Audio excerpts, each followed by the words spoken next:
한번 따라할까요? 항상 기뻐하고 쉬지 말고 기도하고 범사에 감사하자. 한번 더 할까요? 항상 기뻐하고 쉬지 말고 기도하고 범사에 감사하자. 여러분, 제목이 세상을 이기는 세 가지 비결입니다. 우리 그리스도인이 세상을 이기는 비결은 기쁨, 기도, 감사밖에 없습니다. 세상 사람들도 기뻐하고 감사해야 된다는 걸 알지만 세상 사람들은 환경과 사항의 지배를 받기 때문에 감사할 일이 있을 때 감사하지, 우리처럼 항상 범사에 쉬지 않고 이렇게 감사하고 기도하고 기뻐하지는 못합니다. 그래서 우리 그리스도인들이 세상을 이기는 비결은 이 세 가지라는 것을 가슴에 꼭 품으시기를 바랍니다. 아마 여러분들 가정에 데살로니가전서 5장 이 16절에서 18절 말씀의 성경 구절을 말씀 액자로 제작해서 걸어놓으신 분들 많죠. 제 목양실에도 이 성경 구절이 딱 적혀 있습니다. 항상 바라보면서 기쁨, 기도, 감사의 마음을 품으려고 하는 것이죠. 우리 모든 그리스도인들이 평생 이런 삶을 살아가고 싶어 합니다. 아니, 세상 사람들도 감사하고 기쁜 삶을 살고 싶어 해요. 이 땅에 살아가는 사람치고 늘 기뻐하고 좋은 삶 살고 싶지 않은 사람 누가 있습니까? 다 그런 삶을 살아갑니다. 하지만 우리 주변에 한번 둘러보십시오. 하지만 얼마나 많은 사람들이 이런 삶을 살아가는가요? 감사하는 얼굴보다 불만하는 사람들이 훨씬 많죠. 기뻐하며 웃는 사람들보다 찡그린 얼굴, 화난 얼굴, 짜증나는 얼굴, 못마땅한 표정으로 걸어가는 사람들이 훨씬 많습니다. 왜 우리는 좀 감사하고 즐겁게 살고 싶은데 그렇게 살지 못하는 것일까요? 그것은 우리가 살아가는 이 세상이 늘 기쁘고 좋은 일만 찾아오는 것이 아니라 눈물 뿌리고 고통이 있고 슬픔과 통곡이 있고 억울하고 분통 터지는 일들이 발생하기 때문입니다. 여러분, 우리가 인생길을 걸어가는데 우리 인생길 그 길 앞에 불행이라는 지뢰가 묻혀 있어요. 그 지뢰가 언제 터질지 몰라요. 언제 어떤 상황 가운데 터질지 아무도 모릅니다. 그래서 때로는 가슴을 부여안고 눈물 뿌리며 탄식하며 하나님을 바라보면서 가슴을 내어놓을 때도 있는 것입니다. 가슴이 찢어지는 것이죠. 인생을 희노애락의 롤러코스터를 탄다고 하죠. 기쁨과 즐거움의 롤러코스터를 탑니다. 여러분, 우리 인생 앞에 슬픔과 고통뿐만 아니라 기쁨도 즐거움도 있습니다. 하지만 이 고통과 탄식이 그 앞에 있던 즐거움과 기쁨을 삼켜버리는 거예요. 우리는 코로나 2년의 기간 동안 진짜 코로나에 포로잡혔죠. 포로된 인생이었습니다. 지금도 여전히 코로나에 사로잡혀서 살아가고 있습니다. 이 환경이 우리를 웃음지게 하기보다는 미래에 대한 걱정, 불안, 두려움, 내일은 또 무슨 일이 일어날까? 뉴스 보기가 겁이 나는 시대를 살아가고 있습니다. 그러니까 세상 관점에서 볼 때 돌아가는 세상을 바라보면 어느 누구도 기뻐하고 감사할 수가 없어요. 근데 오늘 본문에 우리 주님은 이런 시대를 살아가는 여러분과 저에게 이런 세상을 이기는 비결은 이 세 가지밖에 없다라고 데살로니가 전서를 통하여 우리에게 말씀해 주십니다. 우리 같이 한 번 더 데살로니가 전서 5장 16절 18절 말씀 같이 읽어보겠습니다. 항상 기뻐하라. 쉬지 말고 기도하라. 범사에 감사하라. 이것이 그리스도 예수 안에서 너희를 향하신 하나님의 뜻이다. 누구의 뜻이라고요? 하나님의 뜻이에요. 모든 그리스도인들이 이런 삶을 살아가는 것, 주님이 단서를 달아놨습니까? 감사할 수 있을 때, 기뻐할 수 있을 때로 단서를 달아놨습니까? 아닙니다. 항상 쉬지 않고 범사, 이것이 하나님의 뜻이라는 거예요. 우리 그리스도인들도 이런 삶을 살고 싶죠. 그렇다면 여러분, 우리가 어떻게 해야 이런 삶을 살 수 있을까요? 저는 먼저 총론적으로 어떻게 해야 이런 삶을 살 수 있는지 살펴보고 그 다음에 강론에 들어가려고 합니다. 여러분, 다 이런 삶을 살고 싶죠? 어떻게 이런 삶을 살 수 있을까요? 제가 한 세 가지를 생각해 봤습니다. 첫째, 한번 따라할까요? 부활신앙으로 가능합니다. 여러분, 부활신앙은 우리 예수 믿는 사람들만 가지는 신앙입니다. 예수 믿지 않는 사람은 가질 수 없죠. 하나님의 아들이신 예수님께서 2000년 전에 이 땅에 오셔서 나의 죄를 대속하여 십자가에 달려 돌아가심으로 내 죄를 속해 주었습니다. 여기서 끝난 것이 아니에요. 내 죄를 속하신 예수님이 사흘 만에 죽음에서 부활하시고 부활의 몸을 입고 하늘로 승천하셨습니다. 그리고 그 주님은 때가 되면 다시 재림하셔서 우리를 구원해 주실 것입니다.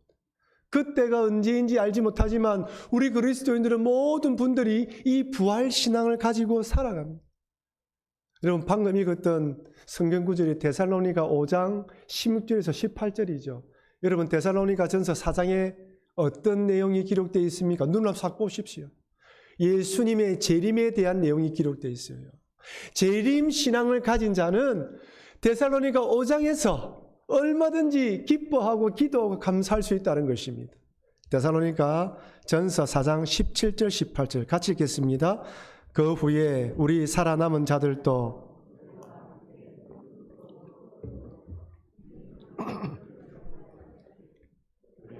우리가 항상 주와 함께 있으리라. 그러므로 이러한 말로 서로 위로하라. 그 후에 우리 살아남은 자들도 그들과 함께 구름 속으로 끌어올려 공중에서 주를 영접하게 하시리니 그리하여 우리가 항상 주와 함께 있으리라. 그러므로 이러한 말로 서로 위로하라. 아멘이죠. 한번 따라할까요? 우리가 항상 주와 함께 있으리라. 여러분 고난과 힘든 가운데서도 주가 함께 하심을 믿으시길 바랍니다. 지금은 주님을 대면으로 만나고 있지는 않아요. 성령으로 함께하고 있지만 그날이 되면 공중으로 끌어올라가서 우리 주님을 대면으로 만나게 된다는 거예요. 여러분 우리가 주와 함께하고 그날을 대망하고 살아가지만 이 땅의 현실은 어떻습니까? 이 땅의 현실은 만만치가 않아요. 세상에는 불행과 고난이 있고 불공평하고 부조리합니다. 아무리 정의를 외친다 할지라도 불의가 정의를 이기는 세상입니다. 예수님을 믿어도 모든 사람들이 만사형통하는 것이 아니에요. 예수 잘 믿어도 고난과 불행이 찾아오지 않는 것이 아닙니다. 하지만 그날 언제요? 주님이 재림하시는 날. 그날에는 우리가 부활의 몸을 입고 영원한 천국으로 올라가는 거예요. 그러니까 우리는 미래가 결정된 사람입니다. 미래가 정해진 사람입니다. 누가복음 16장에 부자와 거지 나사로가 등장해요. 특이한 것은 거지 나사로의 이름은 기록되어 있는데 부자의 이름이 기록되어 있지 않습니다. 근데 부자가 어떤 삶을 살았는지 이렇게 성경 기록되어 있어요. 누가복음 16장 19절 한 부자가 있어 자색 옷과 고운 벼옷을 입고 호화로운 삶을 살고 있습니다. 날마다 호화롭게 즐기더라. 자색 옷, 고운 벼옷, 오늘 따지면 무엇입니까? 명품 옷이죠. 루머시기 땡. 남들이 알아주는 그런 옷을 입고 날마다 호화롭게 매일매일 이런 옷을 치장하는 거예요. 날마다 호화로운 삶, 날마다 파티를 벌리는 것이죠. 요즘 젊은이들의 표현으로 플렉스한 삶을 살고 있습니다. 나의 능력과 재능, 내가 이런 사람이라 마음껏 가시하고 살아갑니다. 세상 사람들은 이런 사람을 선망합니다. 대우합니다. 이런 사람을 본받으려고 합니다.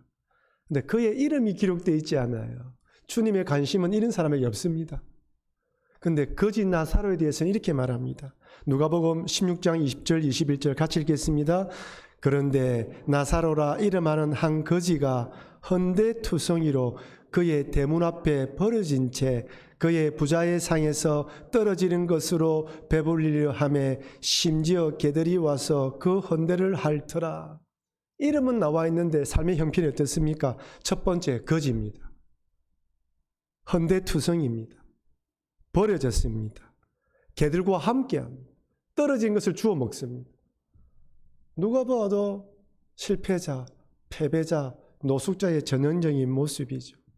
이 땅에 살아가는 사람들은 누구든지 부자의 삶을 선망하고 이런 거지 나사로 같은 사람을 멀리 내 품에서 떨어뜨리려고 할 것입니다. 어느 누구도 거지 나사로를 부러워하지 않습니다.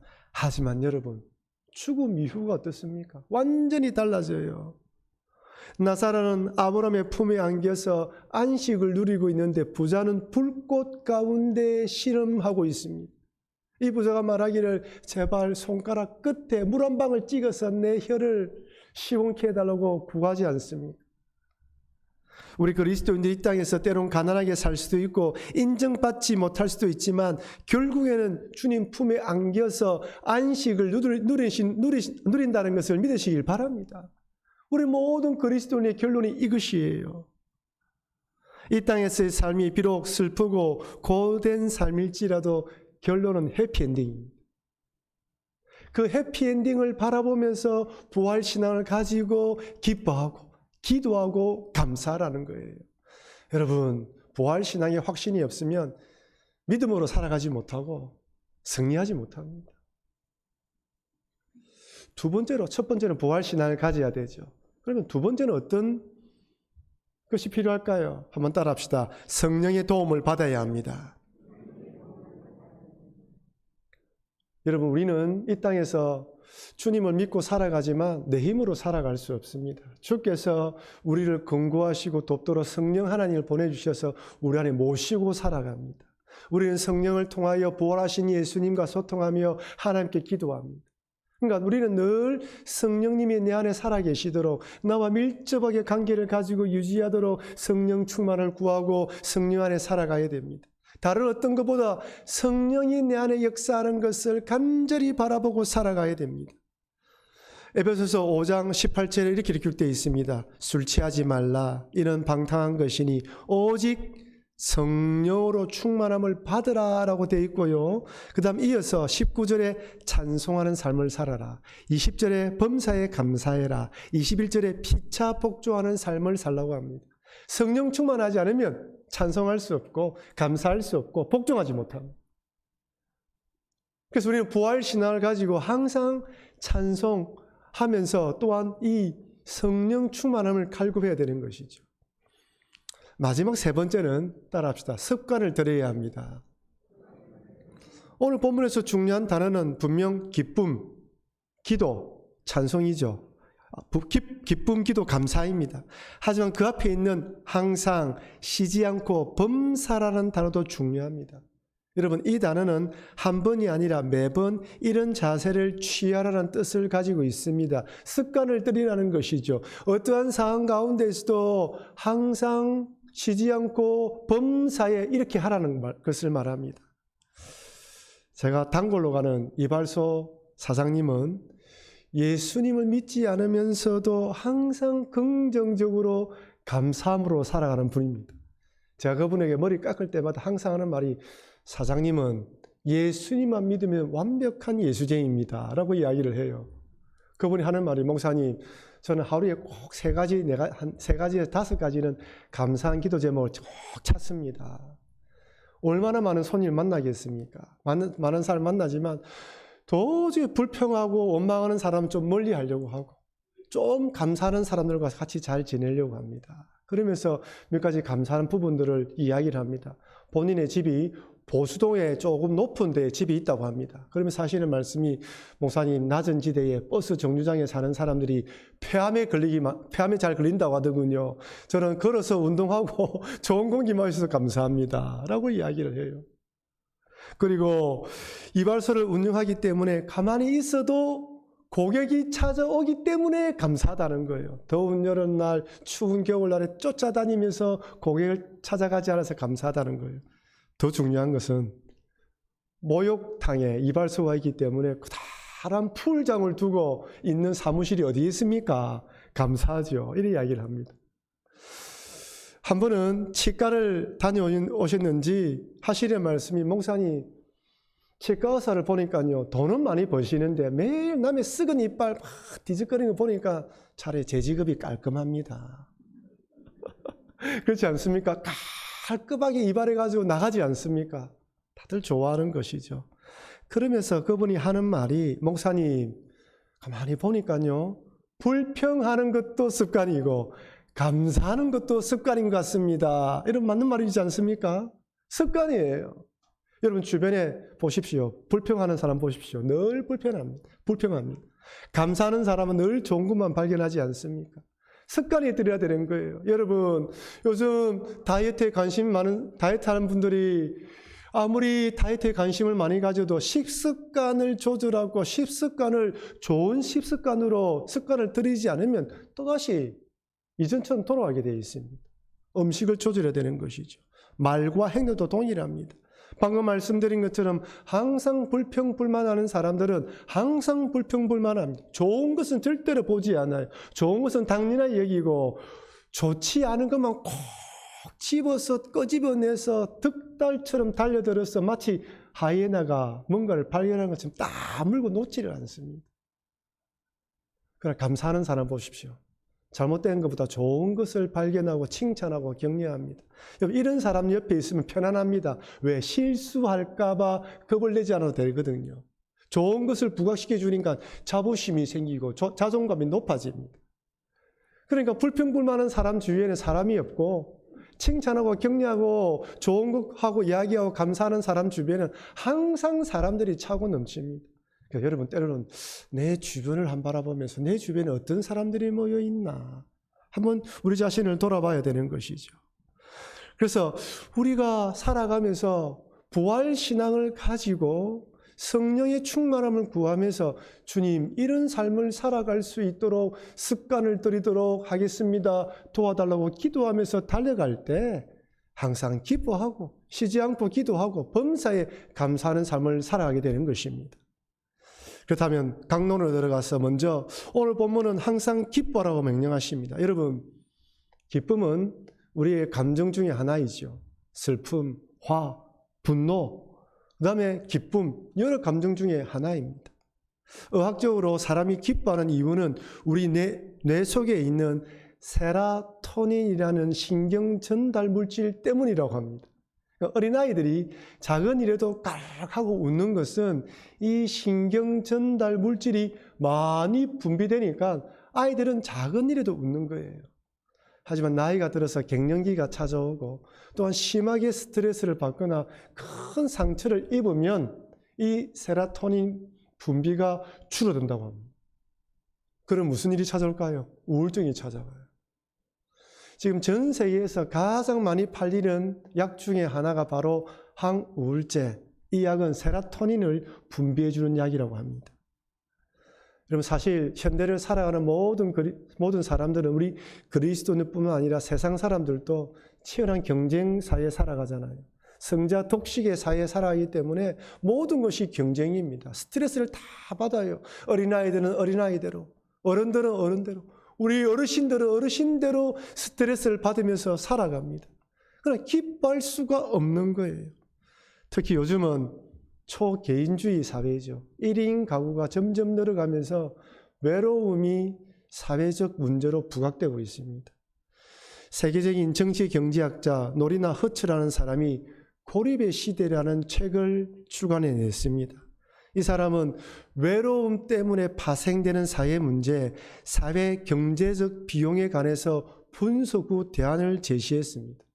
제가 이 책을 보고 난 뒤에 가만히 우리 주변을 둘러보니까요. 여러분 우리 교회 주변을 한번 둘러보십시오.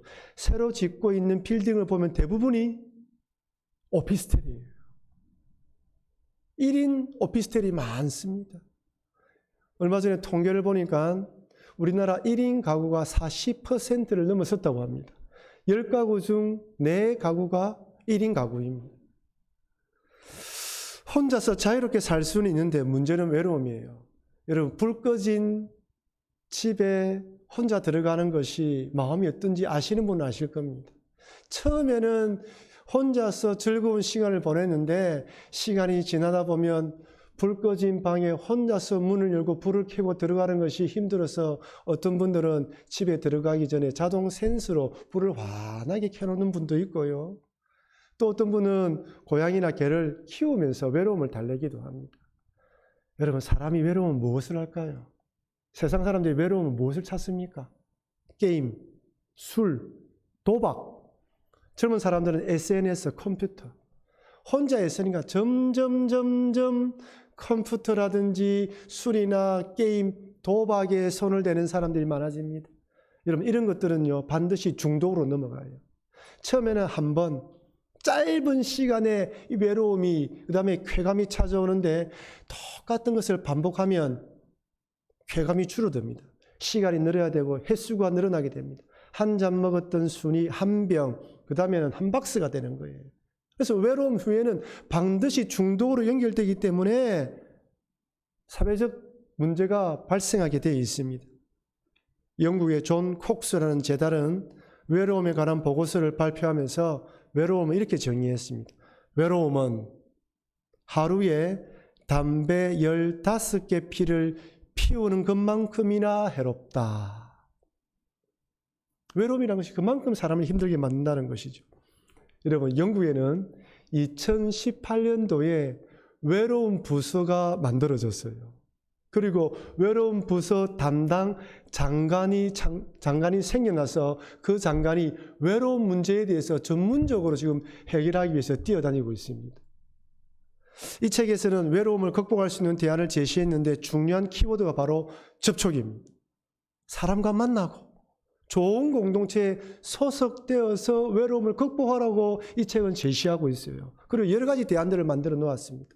근데 여러분, 우리 인간이 사람과 만나고 공동체에 들어간다고 이 근본적인 외로움이 없어질까요?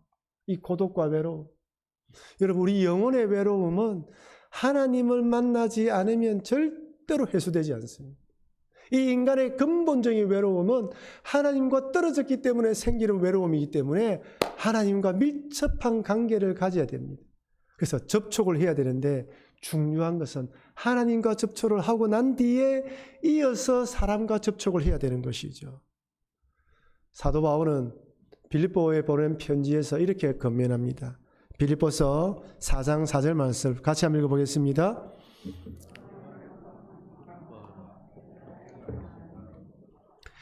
주 안에서 항상 기뻐하라. 내가 다시 말하노니 기뻐하라. 여러분, 항상 기뻐하라 앞에 어떤 단어가 있습니까? 주 안에서요. 사도 바울이 빌립보에서 보낸 이 편지는 사도 바울이 어디서 보낸 편지죠? 로마 감옥에 쓴 편지예요. 누구보다 갇힌 인생, 고립된 인생, 누구보다 더 우울하고 외로운 인생인데 바울은 빌립보에 있는 교인들에게 편지를 보내면서 주 안에서 항상 기뻐하라고 권면합니다. 무슨 말입니까? 예수 그리스도 안에서 예수님과 접촉하고 밀접한 관계를 맺고 있으면 주가 주시는 은혜로 감옥이라는 외롭된 공간에서도 얼마든지 이겨나갈 수 있다는 거예요. 감사할 수 있다는 것입니다. 도저히 기뻐할 수 없는 상황 가운데 바울이 기뻐할 수 있었던 이유는 주님과 접속했기 때문입니다. 주 안에서 즉 부활신앙, 재림신앙, 성령 충만함으로 기쁨과 평강을 누렸던 것이죠.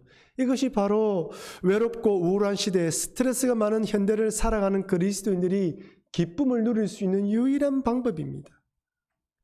그 다음으로 쉬지 말고 기도하라고 명령하십니다.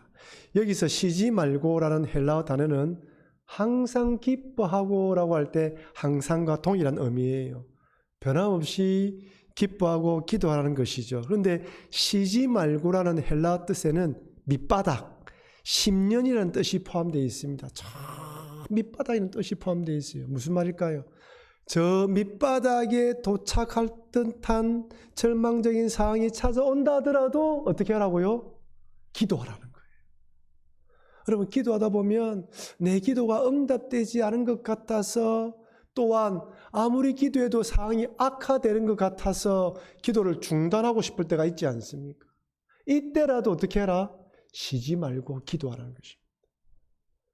여러분, 기도를 중단하게 만드는 가장 큰 요인이 무엇입니까? 방금 말한 것처럼 주님이 과연 내 기도를 듣고 있나?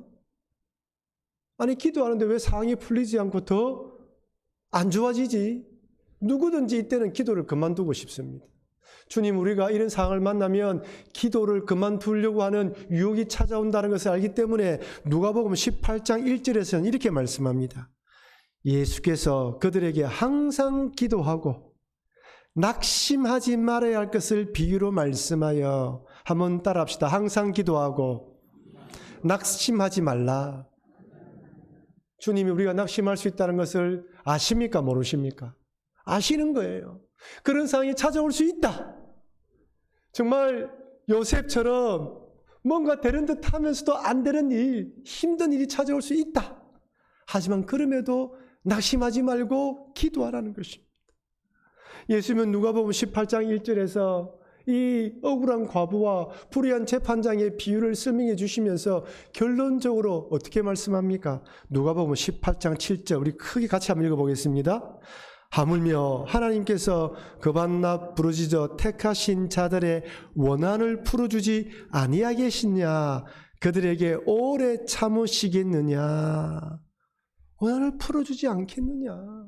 오래 참으시겠느냐? 우리 하나님은 절대 그렇지 않다. 그러니 어떠한 상황 가운데서도 기도하라는 것입니다. 여러분 기도할 때 주로 어떤 내용으로 기도하십니까? 하나님 우리에게 기도하라 할 때 우리는 두 가지 내용을 생각합니다. 첫째는 필요를 위한 기도이죠.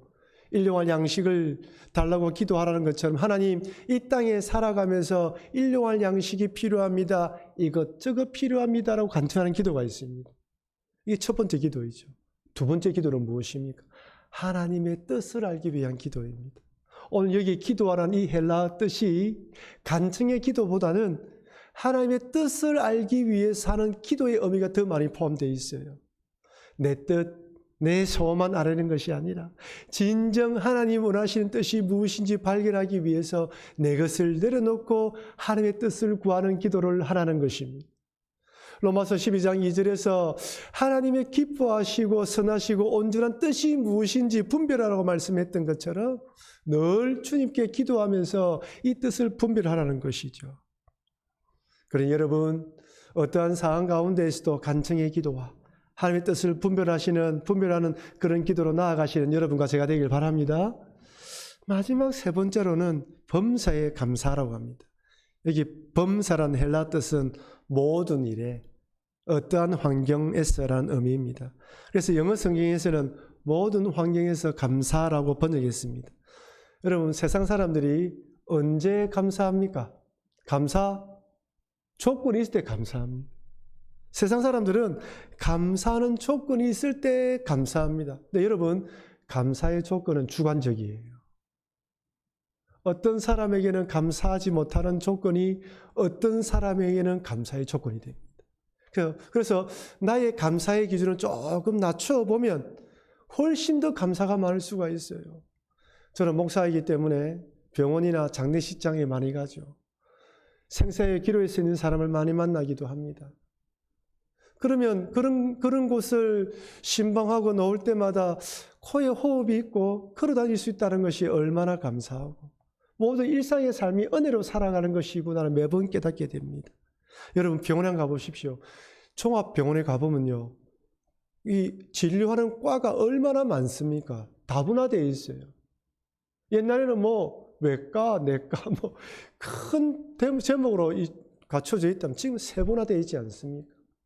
병원마다 얼마나 많은 사람이 아픈지요. 초성이도 마찬가지죠.